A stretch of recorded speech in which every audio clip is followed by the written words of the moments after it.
जीनत अमान को किसने स्टार बनाया?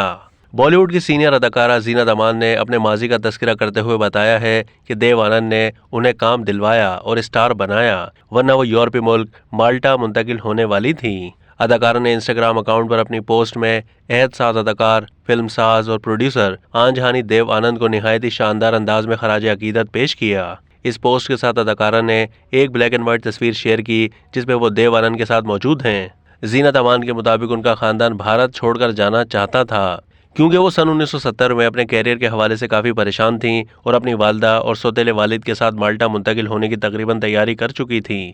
लेकिन फिर देव आनंद की 1971 की फिल्म हरे रामा हरे कृष्णा में उन्हें कास्ट किया गया। जीनत अमान का मजीद कहना था कि देव आनंद ने उन्हें और उनके खानदान को फिल्म की रिलीज के मौके पर मुंबई से बाहर जाने से रोक दिया। उन्होंने कहा कि उन्हें स्टार बनाने वाले देव आनंद हैं, जिनकी वजह से उन्हें इस फिल्म में काम करने का मौका मिला। अदाकारा ने कहा कि मेरी वालदा और मैं इतना तवील इंतजार नहीं कर सकते थे, लेकिन देव आनंद हमें बार बार इस फिल्म की तकमील और रिलीज के लिए राजी करते रहे। जीनत अमान के मुताबिक जब फिल्म रिलीज हुई तो बॉक्स ऑफिस पर हिट साबित हुई और वहां से मेरे कैरियर का एक नया दौर शुरू हुआ।